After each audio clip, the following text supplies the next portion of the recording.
In communication with Southern California, KHJ-TV Public Affairs presents Teen Talk.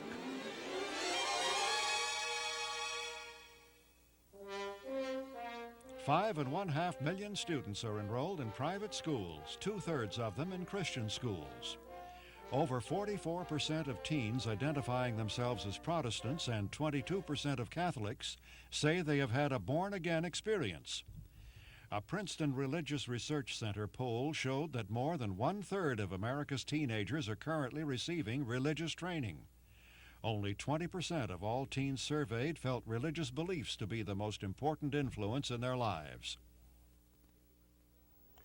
One nation under God, indivisible, with liberty and justice for all, is the way we, as Americans, pledge our allegiance to our beloved country. The phrase under God is relatively new and quite important, for it attests to the fact that ours is a God-fearing, God-respecting people.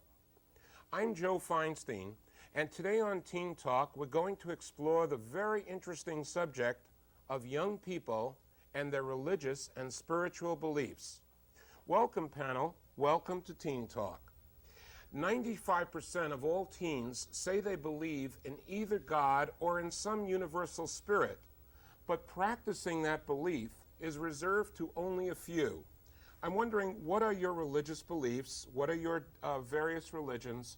And how do you see God? Amy? Well, I see God as the creator of all creators. I am a Teen Talk on Spirituality, a discussion with host Joe Feinstein and several young people on the subject of spirituality. God is the creator of man. He made man in his own image. I believe in the Bible. I believe in Jesus Christ. I believe in the Holy Spirit. Okay, all right. Sid, what's your belief? I'm Jewish, and to me, God is not really such, I don't know. To me, through my religion, I've developed an understanding of God that's brought about more of a security, and not that God himself is the creator of all and he's an omnipotent being. I see God more as something that helps me in a more secure way. Okay. Kim, where are you? What kind of religious belief do you have? I'm a Christian, and I believe that God is the supreme of all supremes. He created us, and he's omnipotent. And I've been born again since I was 13 years old, and we've grown close. And not only is he just a God that has created everything and is over us all, but he is also a friend. And you see God as a friend yes. to you. Okay. Martin, you're Catholic. Yes, and I see God as loving, caring, a supernatural being. And he's forgiveness. And I also see him as a friend. You also see him as a friend. And he's always there when we need him. Amy, what's your feeling? I think it's a little different than most of the kids here. Yes, I'm an agnostic, and I was raised Jewish, but I believe that there is a force, not necessarily a God, that binds us all together. And I don't disbelieve.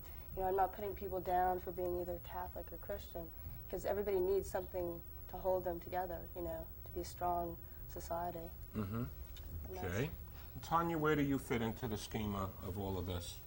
I was raised a Christian Scientist, and that says a lot, saying that since God created man in his image and likeness, that we are spiritual, we're not material, and thus meaning that we're not subject to material things such as pain, sin, disease, death, all that kind of stuff. But you have felt pain and you have been sick at times. What do you do when you're sick? When I'm sick, what I do? Well, my religion dictates to know the real me, which is, like I said, is the spiritual image and likeness of God. Sometimes I can't see that, and it's sometimes it's very hard, considering my father's not a Christian Scientist either, and sometimes I can see his point of view. Christian Science doesn't admit for doctors, though, does it? No. And so it believes that God will take care of your illness. And you follow that? Sometimes it's difficult. It is difficult. Yes. Mm-hmm. And I think as we get to you, Evan, we kind of wrap up a whole different kind of thing, because you're saying, in a sense, I'm atheistic. Is that it? Well, I don't think you can really put any kind of clear definition on it. Certainly it has, my beliefs have elements of atheism and the agnostic viewpoint. As far as God, when you say God, I assume you mean a Judeo-Christian, the ethic of God. And in that sense, I don't believe in a supreme being that watches over me, that dictates my moves, and that judges me. I believe in the power of my mind, the power of my body, and I rely and use that power in myself and do not turn it to some external force and some God. How did your parents feel when they hear you talk about your concept of no God? They accepted very much. As Amy, I was raised Jewish and consider myself very Jewish. Cultural Jew is probably the correct term. Being a Jew is much more than simply believing in the religion, and I do not believe in the Jewish religion, but my parents are very accepting. I suspect that they hold many of the same ideas as me, while they may not exactly conform to my viewpoints. Mm-hmm. And Amy, how did your parents react to the fact that you're questioning God right now? But they accepted it very well. I mean, my mom has become less religious through the years also, but she goes to temple, and we go to Passover services and things like that.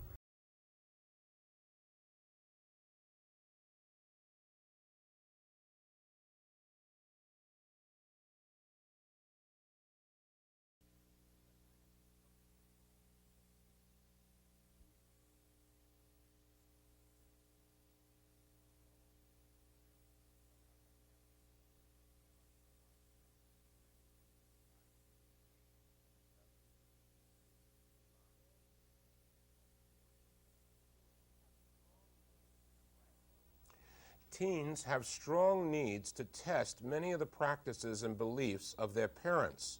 They will go to any and all extremes to assert themselves in their own special ways, or those ways by fighting their parents' religious beliefs.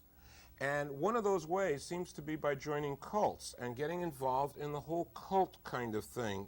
How do you people react to the cults and what's happening along those lines? Amy, you have any feelings about that?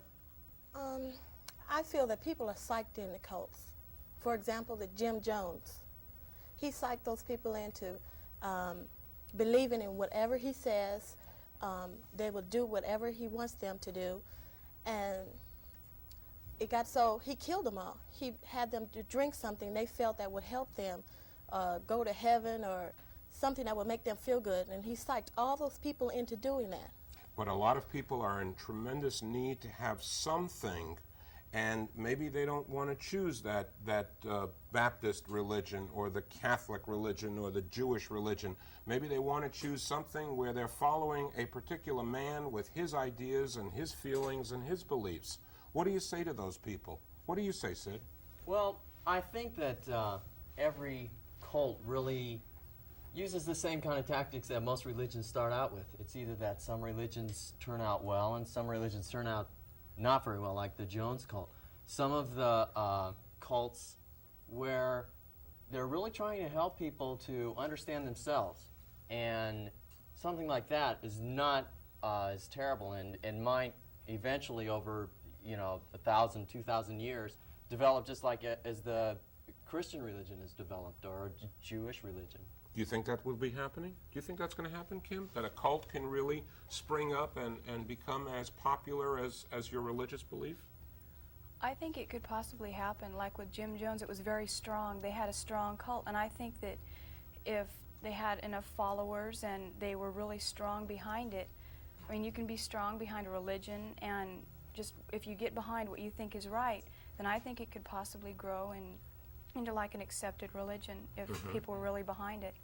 Could any of you get behind something like that? Could you see yourself getting behind that? Me. No? What about you, Evan? Certainly not. As far as my atheism goes, I believe in the power of myself, and I don't give that power to another being. And as far as it being... Wait a second. Define that. You believe in the power of yourself. What does that mean? Of the power to make things happen, of the power to take responsibility for my own actions, and not to look to some external being as the force in my life, to take responsibility for what I do and for who I am. How do you guys who believe in God relate to something that Evan is saying right now? How do you relate to that, Martin? I can accept it, but I also have the external person to look forward to. So you feel that God is a supportive kind of thing for you in your life? Yes. What about yourself? Do you accept yourself as being, the strength behind yourself? I don't think I could, well, not fully. Not fully. But I still rely on him for my external support more.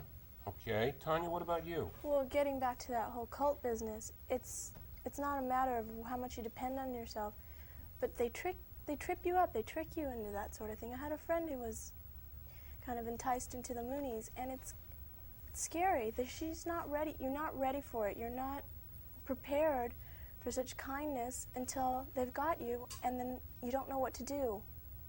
You're kind of lost with yourself. You were so sure, and they've set you up so well, and then you don't know what to do.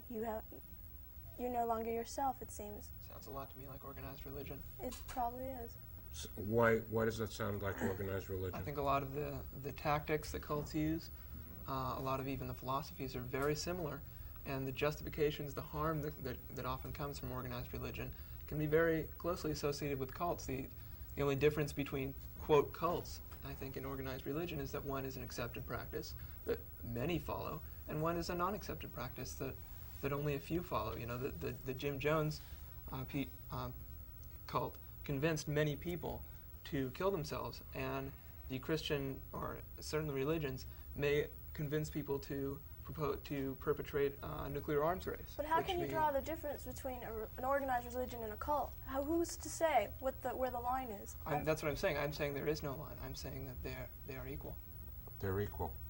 One of the things I want to bring up is the question of the hypocrisy, and I'm aware in my life of watching my father go to temple and making all kinds of protestations and beating on his breast at the high holidays and avowing to God a change that he's sorry for all the bad things he did and said throughout the year. And then when he left temple, he started it all over again 20 minutes later with my mom, with the house. Do you guys see a lot of hypocrisy in religion, in your own religion or in other religions, that cause you to get a little bit upset with your religious practices and beliefs? Yes. Kim, do you see any of that? Go ahead. Yeah, go ahead, Amy. Yeah, I feel that way sometimes. I stopped going to church for a little while, and I didn't honor my parents the way I was supposed to.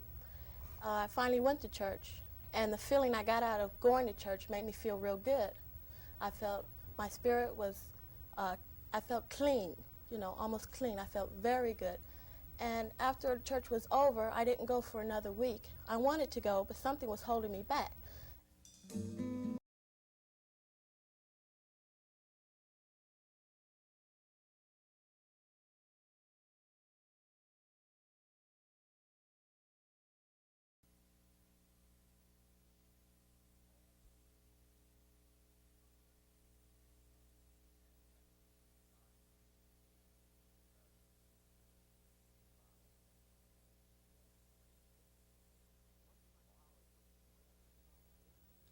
One psychologist suggests that the way you can help a child understand the concept of God is by creating analogies such as the force of the wind and God's existence. You can't see the wind, yet you know it's there. You can't see God, yet you can feel his or her presence in whatever way. How would you answer someone who says religion is boring, you can't prove God to me, or he just isn't there? What would you say to somebody along those lines, Sid? Well, I would probably say, well, that's fine. I don't want to prove God's existence to you. If whatever you make of God, that's fine with me. If you can find something in your religion that isn't boring, then take that and do that. You don't have to do everything they say and make it boring because you don't like what you're doing. just do what you want to do in your religion and find the thing that's right for you, and then go from there. Martin, Catholicism is rich with ideas about God's presence and Jesus and the Word of the Bible and all the rest of it. How do you say to somebody, you know, you can't, God is nowhere, man? I think if you look at the Bible as if you look at the history book from school, and you open up the history book and you could see pictures and you could read about history that's happened in the U.S. or other countries, and you open the Bible and you open your mind to want to understand the religion and understand that belief in God's there, I think it's just the same as a history book, as if you opened your mind, and if you want to believe, you have to open your soul more. Mm-hmm. So it's an opening of the mind and an opening of the soul. What are the qualities of God, Kim, that you're certain do exist? Well, I know he's loving, and I mean, he sent Jesus to the cross, and that took away our sins. And he's forgiving. He has a very good forgiving quality, and he's loving. And like we said earlier, he's a friend. That's another good quality. Because I thought, you know, when I first became a Christian, that, oh, this is going to be so boring, and I'm not going to have any fun. You know, God's going to take away my fun. Mm-hmm. But I started realizing more that I was happier, and I had more fun realizing that I was a Christian and that I had, you know, heaven to look forward to. And he is a friend, and that's one quality that I found to be very, very real. Is he a friend to you too, Tanya? He's more than, he's like, as the Bible says, he's the great I am. He's within us, and he's in all of us. And if you can see that in everybody, then he's a friend. If he's into your friend, he's also to a stranger. And you thoroughly believe that? Yes. You thoroughly encapsulate that into your heart, into your mind. It's there for you. And when I meet somebody and there's friction, or I don't agree with somebody, I disregard that thinking, and I just close into myself and don't look at what I'm looking at, because that's not what I see. The real person is beyond the facade. It's inside, the real person with the God, and it is inside. What do you, Amy, say to a guy like Evan about he says there is no God, God is within himself, it's me is God, God is me. What do you say? I would tell him to go out at night and look up in the sky and just think about how the Bible come to existence. Who could write such a holy word? Who could write saying that you could kill somebody and be forgiven and go to heaven where there's everlasting life? I would like for him to think about it, at least, you know, read the Bible. Okay, and Evan, what would you respond to Amy's kind of concept? Well, as far as the origin of the Bible, it is a theory. It is a theology of the universe and its explanations. Many historians, many philosophers, many theologians have come up with many explanations, written many books. Granted, they haven't received the following that the Bible has, but I look upon the Bible and upon those works as a theory of the secrets of the universe, and I simply reject that theory. Okay. And Amy, what do you say when you're in that questioning mode of uncertainty, which I believe is a good definition of agnosticism, a kind of uncertainty yes or uncertainty no? What do you say? How do you answer to Amy as you look up in the sky? What do you look at, and what's going on inside your brain? Well, I don't really look at as the sky as the heavens or whatever. I don't believe there is a heaven or a hell. I, like Evan here, you know, I believe that the power is in our mind. You know, it's locked up in our mind. Mm-hmm. And I just really, I question her beliefs. You question her beliefs? Okay. Really, I love the expression. I've been teaching religious school now for some 27 years, and so I've got that part of me, and I've also got the side of me that is the psychotherapist. I work with a lot of people in a counseling situation, and I don't throw God at them. I'm attempting to throw insight and understanding and appreciation of all that's wonderful in this life, and there is an awful lot that's wonderful. I love the expression about all of us being made in God's image, and therefore we all are lovely because God would not make junk. You know, you've heard that one, Tanya? Yeah. How do you feel about that? God saw that it was good, and there's nothing bad. Mm-hmm. And Martin, what would you add? I can believe it, but we're all unique in our own ways. We're all unique in our own ways. You like that uniqueness? Yes, because I wouldn't want to be the same as someone else, exactly. Mm-hmm. I'd rather be unique and be myself than be someone else or try to be someone else in my life. You think you're going to be visiting with God one of these days when it's all over and said and done? When it's all over and said and done, if I stay on the right track.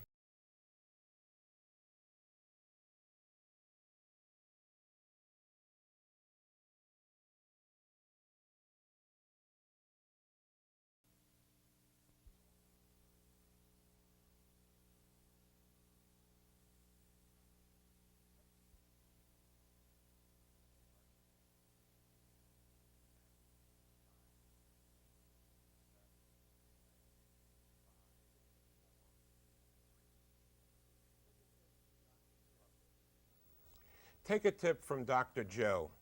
Youngsters may reject the outward observances of religion, but the values that have been instilled in them since childhood are likely to remain with them for the rest of their lives.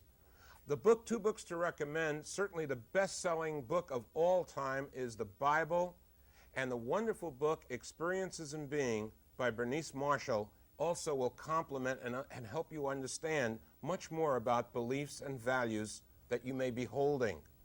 Panel, you've been terrific in really shedding a lot of light on the whole concept of God, whatever your varying religions may be. And certainly I respect your viewpoint, Amy, and yours too, Evan, in the sense that not all of us really can possess a belief in the God concept, but I liked what you said about holding on to the value of yourself. If you believe in yourself and love yourself, I think you're really using God's message to everyone. For Teen Talk, this is Joe Feinstein saying we will see you very, very soon.